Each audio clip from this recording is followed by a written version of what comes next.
यहाँ लाइव चर्चा का कार्यक्रम हम लेकर आते हैं और लाइव चर्चा यहाँ शुरू होती है और इस लाइव चर्चा में प्रत्येक दिवस कोई ना कोई विषय उपनिषदों पर आधारित हम ले आते हैं और आज भी तैत्तिरीय उपनिषद से ही कुछ विषय लेकर आए हैं। तैत्तिरीय उपनिषद के प्रथम वल्ली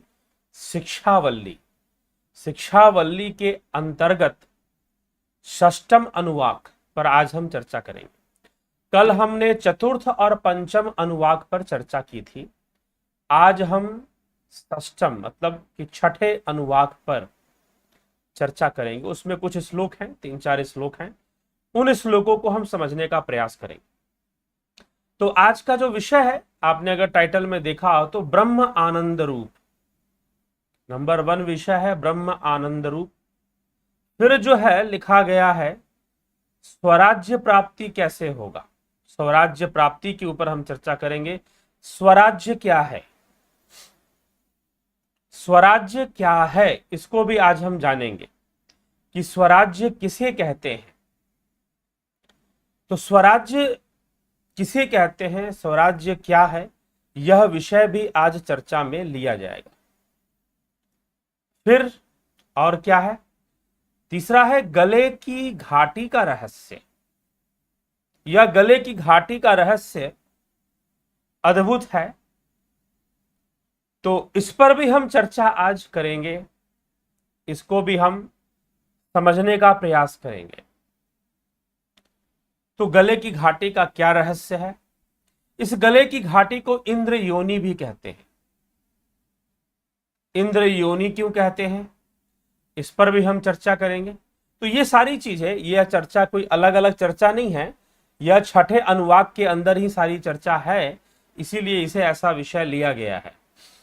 तो कोई 2 विषय पे चर्चा नहीं। आप ये मत सोच लेना कि स्वराज्य की बात की जा रही है। स्वराज्य तो भाई आजादी का नारा था कि हमें स्वराज्य चाहिए। जब अंग्रेजों से हमारे स्वतंत्रता सेनानी युद्ध कर रहे थे, लड़ रहे थे, आंदोलन कर रहे थे, तब उनका स्वराज्य ही उनका नारा हुआ करता था। स्वराज्य हमारा जन्मसिद्ध अधिकार है। बाल गंगाधर तिलक और कई नेताओं ने इस स्वराज्य के नारे को अपनाया था। तो यहां कौन से स्वराज्य की बात हो रही है, उस पर भी हम चर्चा करेंगे। तो चलिए छठे अनुवाक के पहले श्लोक को हम पहले देखें कि क्या कहा जा रहा है इसमें। तो इसमें कहा जा रहा है स य एषो अंतर हृदय आकाश तस्मिन्नयं पुरुषो मनोमयः अमृतो हिरण्यमयः। वह जो यह हृदय के भीतर आकाश है, उसी में वह हिरण्यमय पुरुष, अविनाशी मनोमय पुरुष रहता है। तस्मिन्नयं पुरुषो मनोमय अमृतो हिरण्यमय। जो हिरण्यमय है, अमृत है अर्थात अविनाशी है, मनोमय भी है अर्थात मन भी उसी से, वह उसी में रहता है। कहां पर रहता है, हृदय आकाश में। तो अब जो छठा अनुवाक है, जो षष्ठम अनुवाक है, इस बात की चर्चा करेगा कि उस हृदय आकाश में रहने वाले पुरुष को जाना कैसे जाए। उस हृदय आकाश में रहने वाले परमात्मा ही कह लीजिए, यद्यपि वह सूक्ष्म शरीर को चलाने वाली ही चैतन्य शक्ति है, परंतु उस तक पहुंचा कैसे जाए, उसकी प्राप्ति कैसे की जाए, तो उसी का मार्ग इस अनुवाक में बताया हुआ है। तैत्तिरीय उपनिषद के प्रथम वल्ली के छठे अनुवाक में उस मार्ग की चर्चा की गई है, जिस मार्ग से हम उस तक पहुंच सकते हैं। हृदय आकाश में रहने वाले उस परम पुरुष, उस हिरण्यमय पुरुष तक हम पहुंच सकते हैं।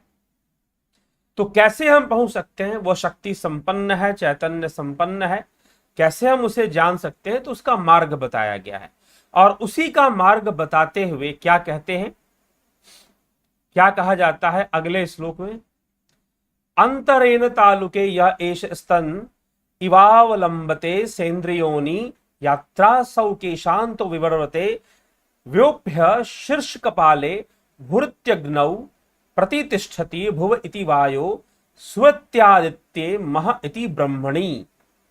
अर्थात अंतरेण तालुके, दोनों तालु के बीच में, दोनों तालु के बीच में, तालु क्या होती है जानते हैं आप?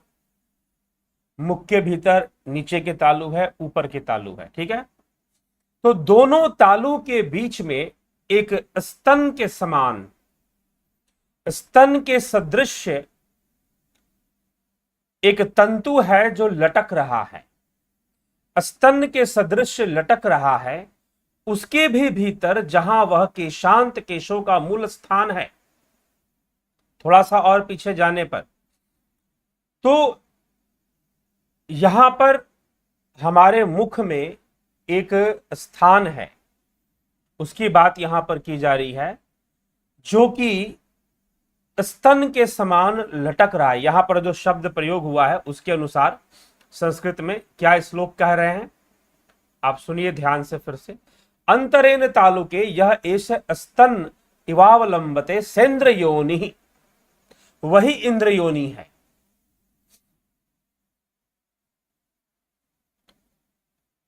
अब उसे जो है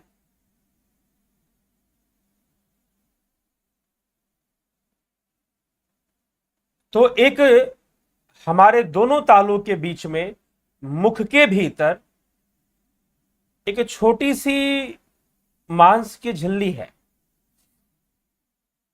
उसको लोग क्या कहते हैं? उसको लोग कुछ जगहों पर उसको कौवा भी कहा जाता है, कागला भी कहा जाता है, छोटी जीभ भी कहते हैं। छोटी जीभ, ये बड़ी, ये जीभ नहीं, इस जीभ के पीछे, ठीक इस जीभ के पीछे एक मांस की एक छोटी सी, उसको लिखा गया है कि वो स्तन के समान एक लटकती है, ठीक है। उसकी आकृति वैसी होती है, इसलिए उसको स्तन से कंपेयर करते हुए आपको बताया जा रहा है। तो वो जो झिल्ली है वो लटकती है, वहां पर क्या है? अब वहां पर उसका रहस्य खोला जा रहा है, वहां पर बताया जा रहा है इस श्लोक के अंतर्गत कि अंतरेण तालुके यह एष स्तन इवावलंबते सेन्द्र योनि यत्रासौ केशांतो विवर्ते व्यप्यो शीर्ष कपाले। वहां पर उससे पीछे ब्रह्मरंध्र का स्थान है, केशांत, केशों का मूल स्थान है, वहां पर वही इंद्र योनि है। विवर्ते शीर्ष कपाले व्योपेय इंद्र योनि, इंद्र योनि भू अग्नौ प्रतिष्ठति, प्रतिष्ठति। तो वहां पर इंद्र योनि है। इंद्र योनि उसे क्यों कहा जा रहा है? क्योंकि वहां पर सारी इंद्रियां अपने अंत को प्राप्त होती हैं। ब्रह्म योनि भी उसे कहा गया है, इंद्र योनि भी कहा गया है। तो उस जगह पर हमारे मुख में, दोनों तालु के बीच में, अंदर में एक गले की जो उसे घाटी भी बोलते हैं, घंटी भी बोलते हैं कुछ लोग, वो बिल्कुल वैसे होती है जैसे कि आप घंटी बजाते हैं तो घंटी के अंदर जो एक लटकता हुआ जो लगा रहता है, जिसको हम टच करते हैं तो जाके वो घंटे से टकराता है और आवाज करता है। तो वो तंतु हमारे मुख के भीतर है, उसका रहस्य वहां पर इंद्र योनि है। तो वहां से सुषुम्ना नाड़ी क्रॉस करती है। सुषुम्ना नाड़ी कहां से जाती है? दोनों कपाल, ये जो दो कपाल है ना हमारे, लेफ्ट साइड और राइट साइड, मेरा राइट इधर है, लेफ्ट साइड और राइट साइड, इसके बीच से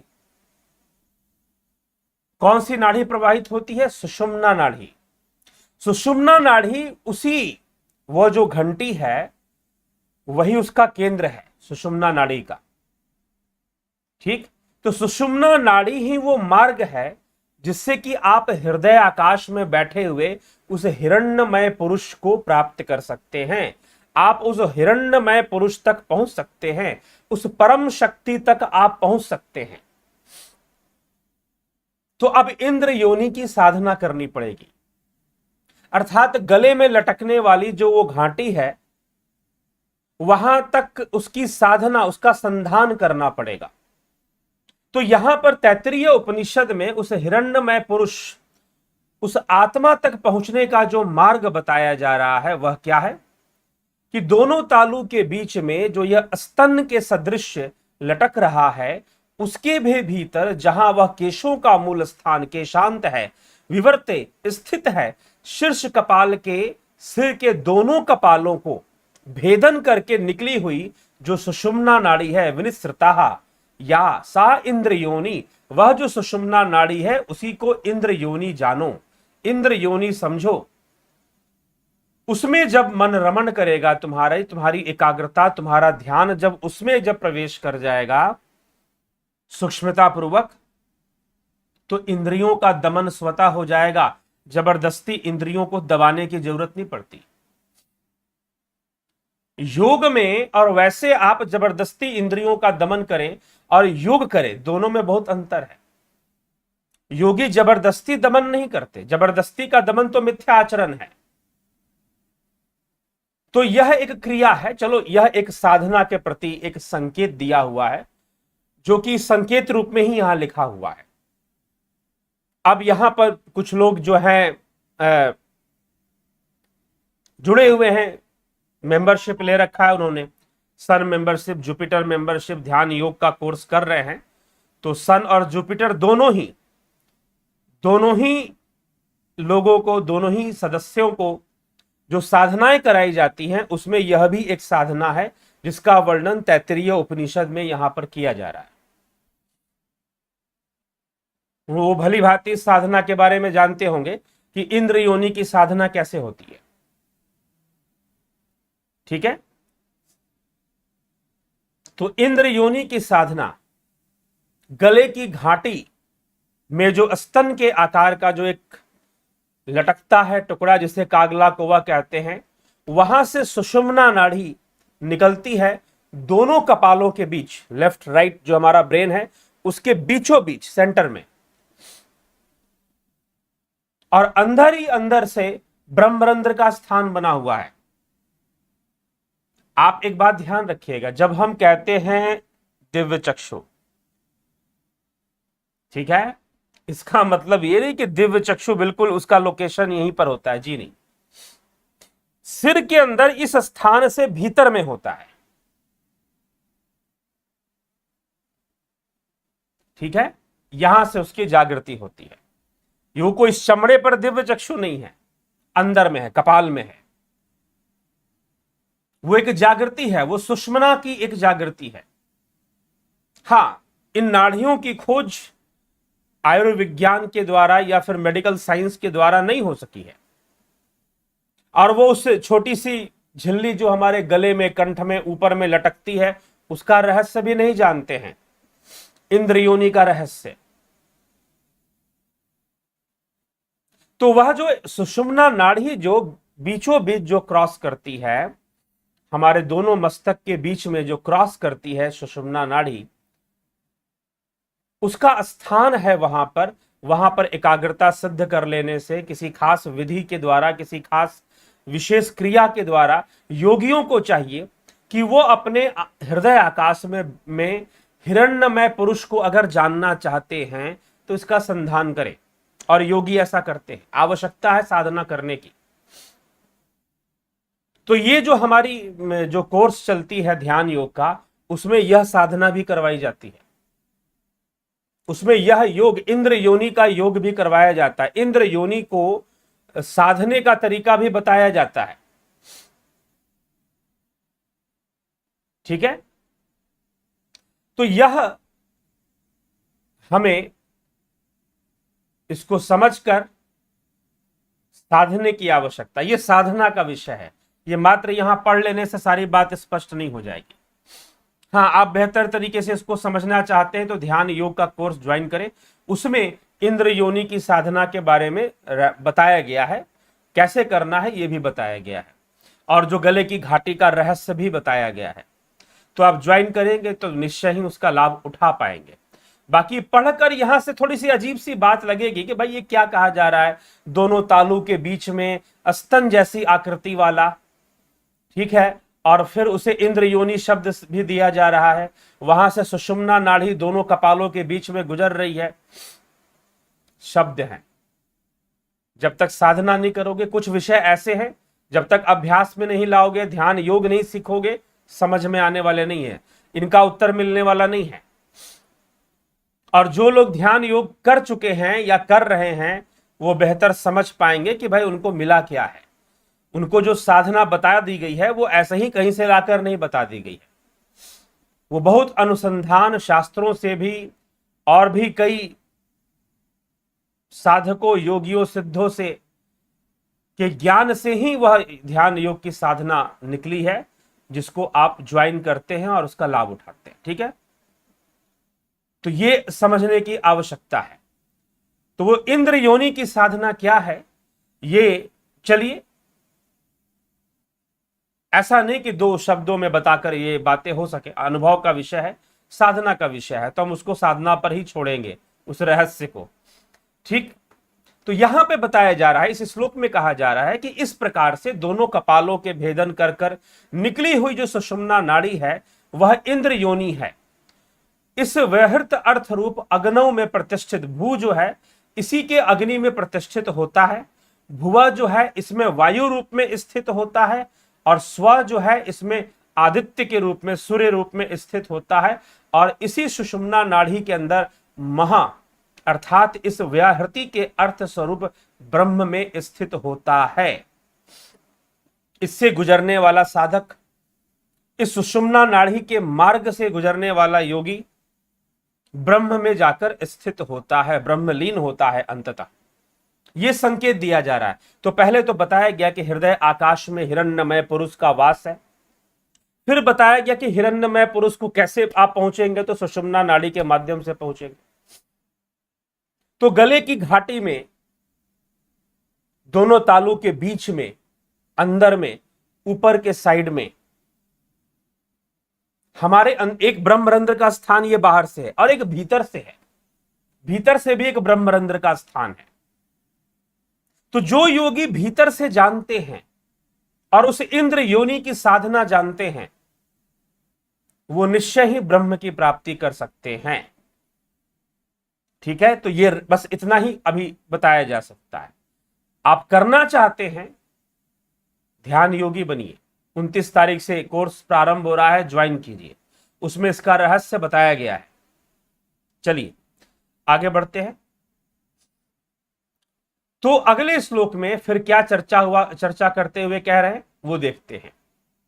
इसी की चर्चा को बढ़ाते हुए आगे कहा जा रहा है, षष्ठम अनुवाक के तीसरे श्लोक में क्या कहते हैं, आपनोति स्वराज्यम, आपनोति मनस्पतिम, वाक्पतिश्च शुभशति, शुष्पति, श्रोत्रपति, विज्ञानपति, एत ततो भवति।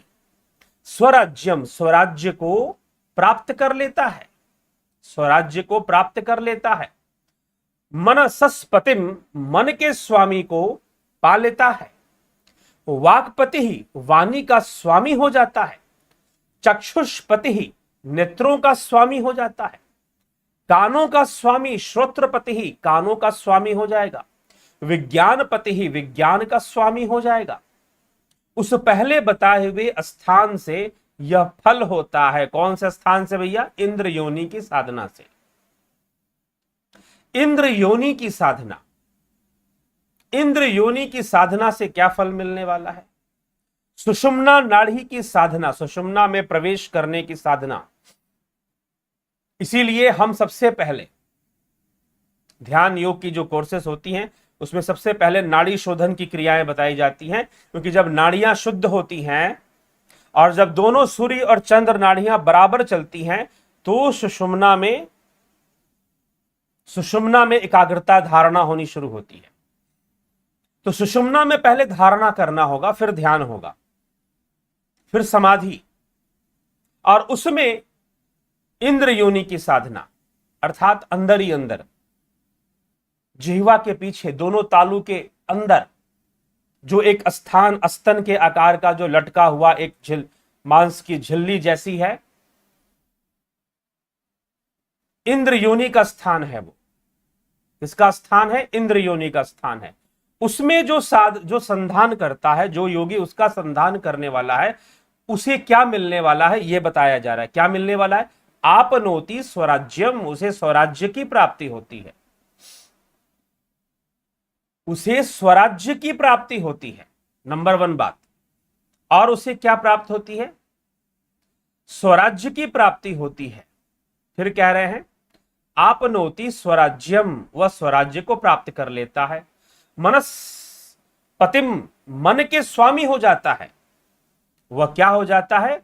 मन का स्वामी हो जाता है। नंबर 1 उसे स्वराज्य की प्राप्ति होती है। नंबर 2 मन का स्वामी हो जाता है। वाक्पति, अपनी वाणी का स्वामी हो जाता है। चक्षुष्पति, नेत्रों का स्वामी हो जाता है। श्रोत्रपति, कानों का स्वामी हो जाता है। विज्ञानपति, संपूर्ण विज्ञान का ज्ञाता होता है, अर्थात प्रकृति को जान लेता है। प्रकृति के संपूर्ण रहस्य उसके सामने प्रकट हो जाते हैं, सारे रहस्यों को वो जान जाता है। जो ऐसा संधान करता है, जो ऐसी साधना करता है, जो सुषुम्ना नाड़ी की साधना करता है, जो इंद्र योनि की साधना करता है, जो दोनों तालू के बीच में एक स्थान जहां पर स्तन जैसी एक आकृति बनती है, उसके पीछे इंद्र योनि का स्थान है, उसके पीछे इंद्र योनि का स्थान है। तो जो ब्रह्मरंध्र का स्थान है, वही ब्रह्मरंध्र का स्थान है हमारे मुख के भीतर से। तो जो उसकी साधना करता है वो क्या हो जाता है? मन का मालिक हो जाता है, इंद्रियों का मालिक हो जाता है, श्रोत्र का मालिक, कानों का मालिक, आंखों का मालिक, मन का मालिक, प्राण का मालिक, विज्ञान का मालिक, संपूर्ण प्रकृति। विज्ञान को जानना मतलब प्रकृति को जानना। तो वो संपूर्ण प्रकृति को जानकार हो जाता है, जानने वाला हो जाता है। यह रहस्य यहां बताया जा रहा है। और उस पहले बताए हुए साधन से, उसी साधन से यह सारा फल उसे, मतलब पिछले श्लोक में जो इंद्र योनि की बात की गई है, उससे उसे स्वराज्य मिलता है। स्वराज्य का तात्पर्य क्या है भैया? स्वयं का राज्य। मैंने अभी पीछे कुछ दिन पहले कहा था कि कितनी बड़ी विडंबना है हमारा शरीर। हम कहते हैं कि हम ये हैं। अगर फॉर्म में लिखा जाए अपनी फोटो लगाओ, तो अपने चेहरे की फोटो लगा देते हो, लेकिन तुम्हें अपने ही बारे में कितना पता है? भोजन करते हो, भोजन कहां कहां से कैसे कैसे गुजरता है क्या पता? तुम्हारे शरीर में ही कौन कौन सी बीमारियां लग जाती है, कब शुगर बढ़ गया, कब क्या बढ़ गया, क्रिएटिनिन बढ़ गया, तो किसी को यूरिक एसिड बढ़ गया, तो कोई जहर विष बनना शुरू हुआ, हमें पता ही नहीं चलता। हमें कुछ पता ही नहीं चलता और हमारे साथ ही बहुत कुछ हो जाता है। तो यह स्वराज्य की स्थापना, स्वराज्य का मतलब क्या है? हमारा नियंत्रण, हमारी चीजों पर हमारा नियंत्रण। तो जो उस साधना, जो उस सुषुम्ना की साधना करता है, जो उस इंद्र योनि की साधना कर लेता है, वह स्वराज्य की प्राप्ति करता है। और स्वराज्य में उसे क्या क्या मिलेगा? मन पर अधिकार, इंद्रियों पे अधिकार, चक्षु पे अधिकार, वाणी पे अधिकार, इन सब विषयों पर उसका अपना अधिकार होगा।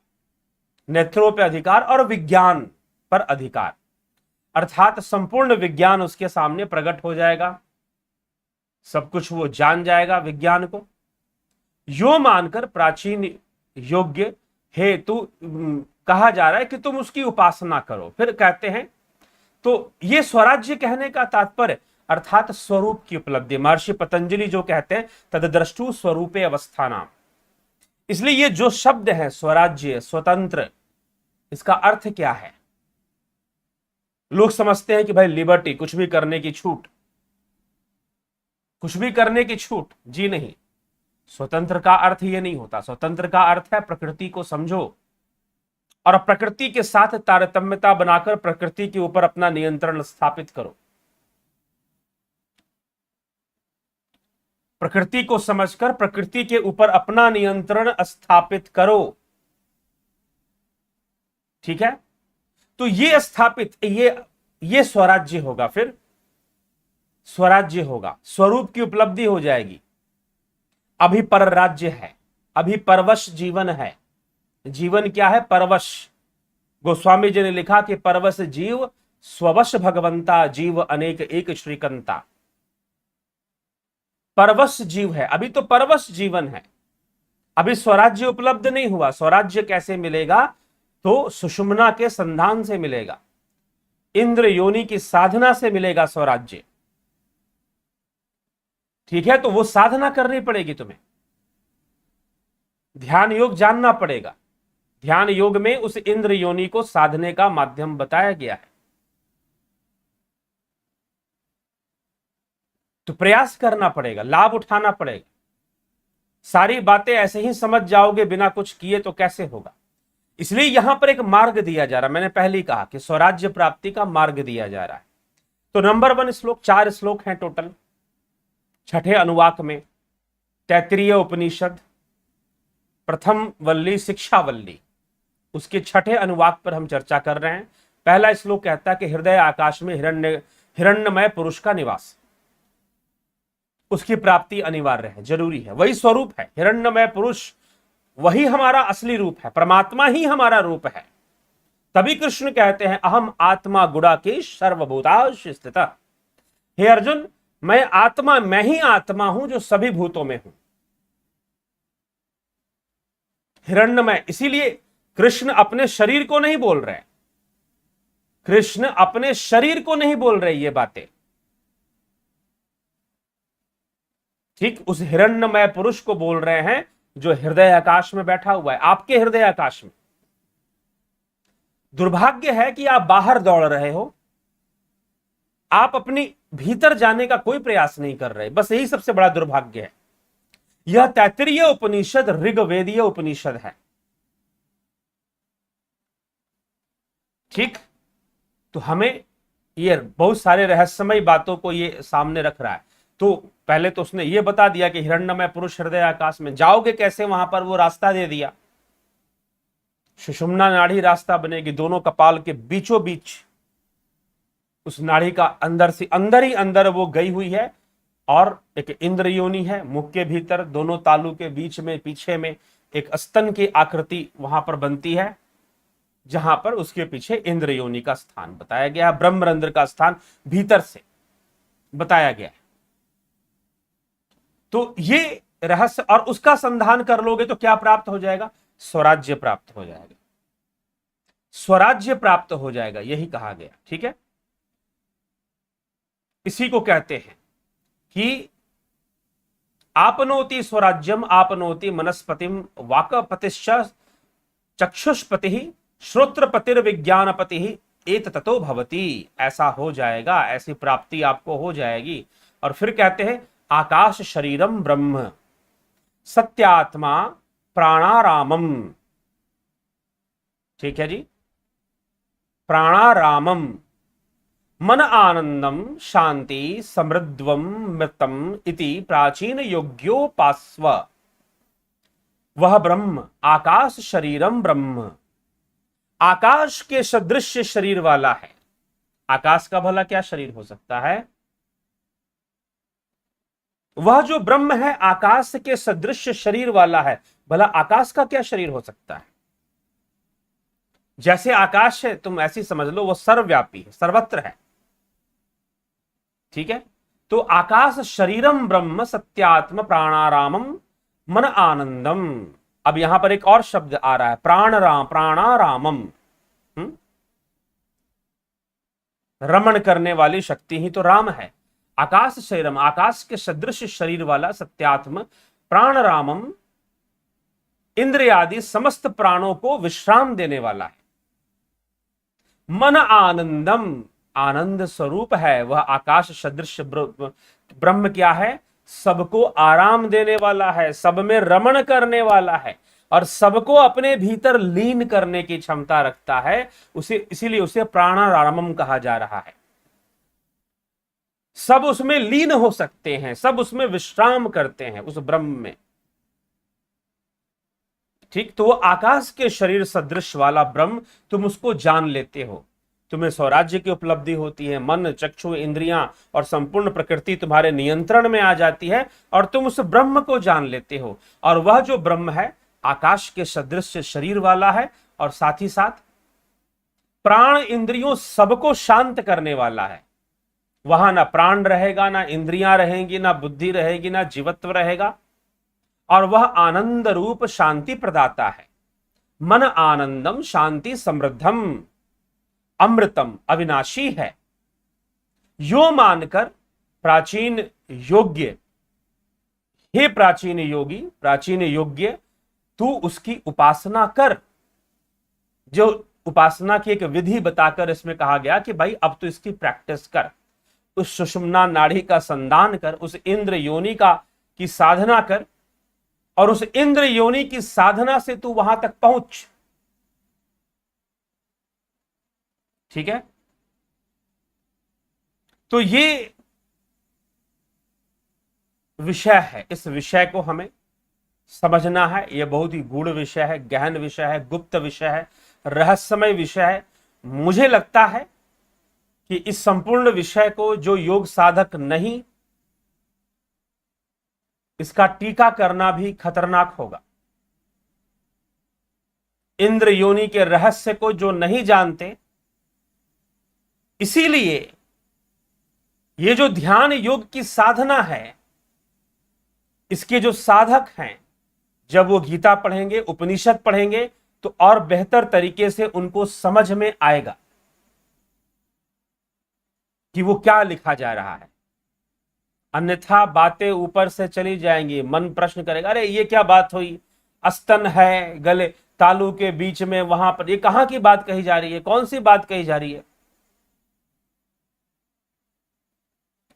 तो जब तक साधक नहीं बनोगे, क्योंकि ये सारी बातें ब्रह्म उपासना की बात है, ब्रह्म उपासना की बात है, ध्यान योग की बात है। ध्यान योग करोगे नहीं तो हर बात आसानी से समझ में नहीं आ सकती। ठीक है, इंद्र योनि की साधना कैसे होती है, वहां कैसे पहुंचा जाता है, कैसे की जाती है, कौन सी तरीके हैं, कौन सी, ये समझना पड़ेगा। इसके लिए साधना करनी पड़ेगी। गंभीर है, अगर आपके अंदर गंभीरता है इस विषय को लेकर और इस विषय को बेहतर तरीके से समझने के लिए, ध्यान योग का कोर्स ज्वाइन कीजिए। अभी तो यही कहा जा सकता है। ठीक है, तो ये हमें समझने की आवश्यकता है। तो निश्चय ही ज्वाइन कर कर इसका लाभ उठाएं तो बेहतर होगा, जान पाएंगे। ठीक,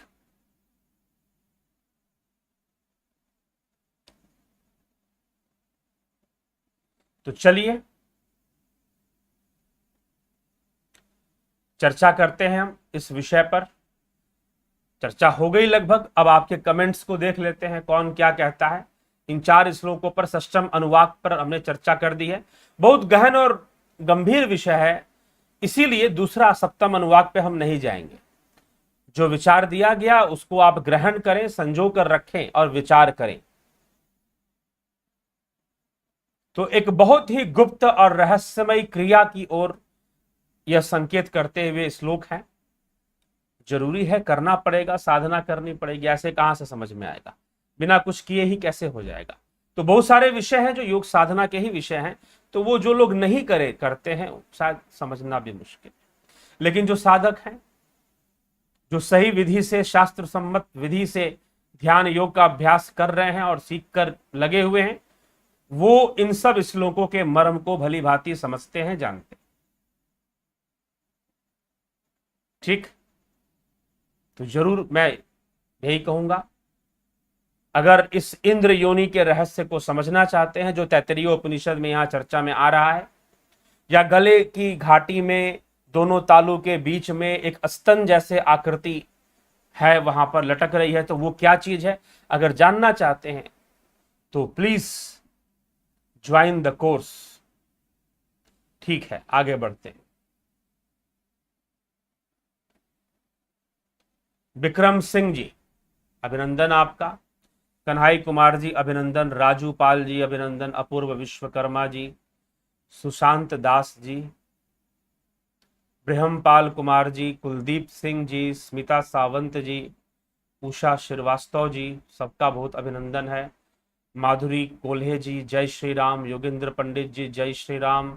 SKM जी अभिनंदन, अनिल कुमार जी अभिनंदन, भीम सिंह मीना जी अभिनंदन, सरोज कृष्णानी जी, चंदू लाल जी, जोंती दत्ता जी, दादा खचर जी, हर हर महादेव।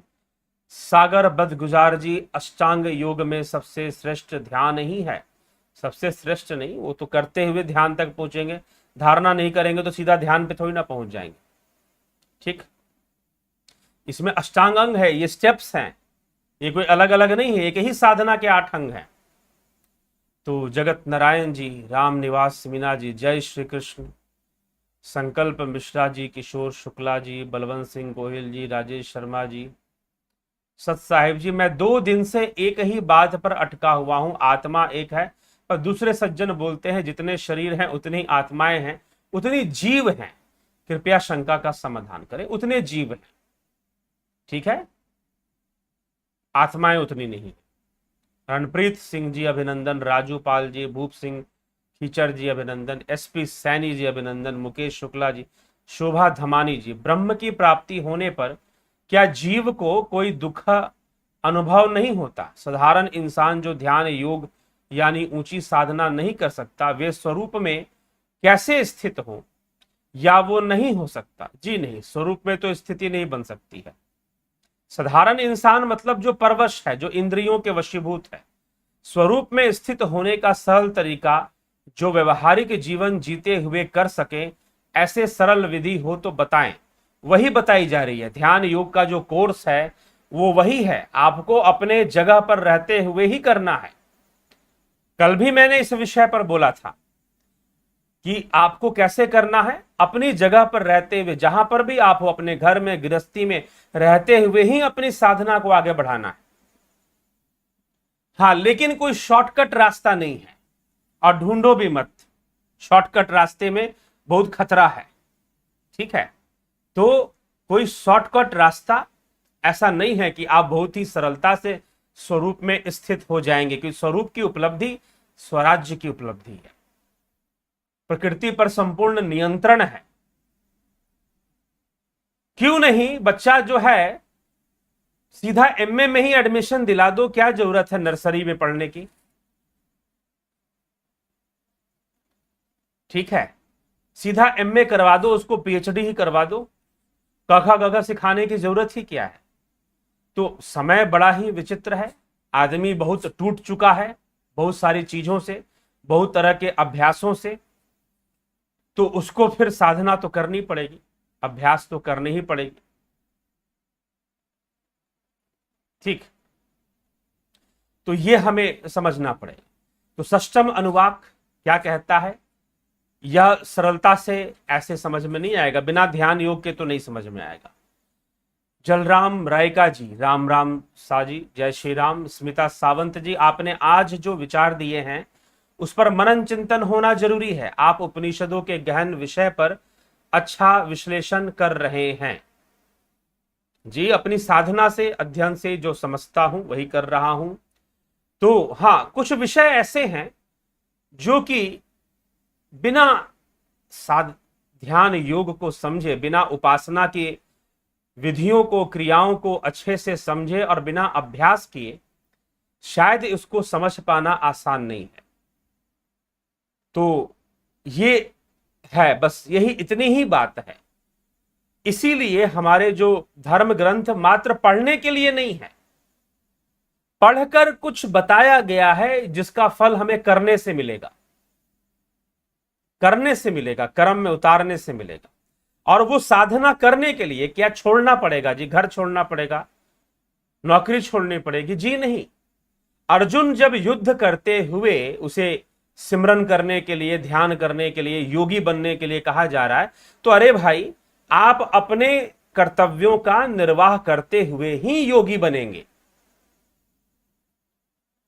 ठीक है, हमारे चैनल के माध्यम से कभी भी एक उपदेश आप ऐसा नहीं सुनोगे कि योगी बनने के लिए, जब अर्जुन को युद्ध करते हुए योगी बना जा सकता है, कृष्ण कह रहे हैं तस्माद योगी भवार्जुना, तो आपको भी सरल मार्ग ही है। शोभा धमानी जी, यह तो सरल मार्ग ही है, हमें अपने घर में रहते हुए ही करना पड़ेगा। और रही बात, घर में रहते हुए करोगे तो अपने साथ साथ दूसरों का भी कल्याण करोगे। ठीक,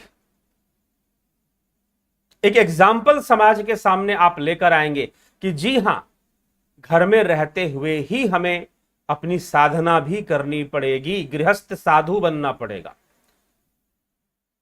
साधु बनने का शौक है तो गृहस्थ साधु। अब मैंने ऐसे भी लोग देखे कि गृहस्थ साधु में, गृहस्थी में ही वो लोग अपना दाढ़ी बाल बढ़ा लेते हैं घर में रहते हुए ही, और कपड़े वपड़े भी कुछ धारण कर लेते हैं लाल। तो ऐसे भी कुछ देखे जाते, वो भी करने की जरूरत नहीं, साधना वस्त्रों का विषय नहीं है।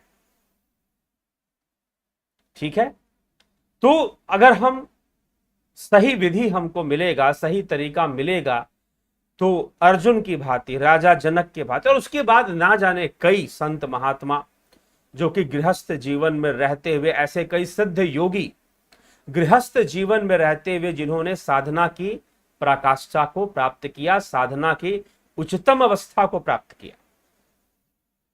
आप भी प्राप्त कर कर अपना, अपने जीवन को श्रेष्ठ बनाए, जीवन को बेहतर बनाए। ठीक है, तो यह चीज है। जयंती भाई पटेल, गुरुदेव शरण में प्रणाम, अभिनंदन आपका। अमन कक्कर जी प्रणाम गुरुजी। साधना कैसे करनी चाहिए, स्टेप वाइज थोड़ा बता दें। अब स्टेप वाइज आप बढ़िया से सीखना चाहते हैं तो 29 तारीख से जो ध्यान योग का जो कोर्स प्रारंभ हो रहा है उसी को ज्वाइन कीजिए, मैं यही कहना चाहूंगा। ठीक है, उसमें आज जो चर्चा हुई है उसका रहस्य भी प्रकट हो जाएगा। उस उपनिषदिक रहस्य, तैत्तरीय उपनिषद में जिस साधना की ओर, इंद्र योनि की जो साधना बताई जा रही है, वो भी हम भली भांति समझ पाएंगे। ठीक है, तो चलिए हम इसी के साथ विराम देंगे, और आप सभी प्रेरित हो और प्रेरित होकर जरूर इसका लाभ उठाएं और जुड़कर साधना प्रारंभ करें, योग प्रारंभ करें। जीवन को, मैं कहूं, अपने जीवन को संतुलित तरीके से, बेहतर ढंग से जीने के लिए यह बहुत ही सहायक है, बहुत ही सहायक है।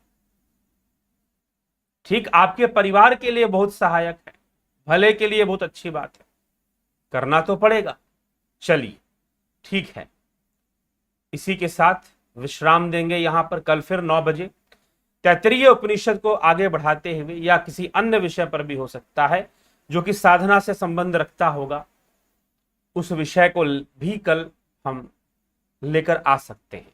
ठीक है, तो इसी के साथ अभी आज यहां विश्राम देते हैं इस कार्यक्रम को। बहुत बहुत आभार आप सभी का।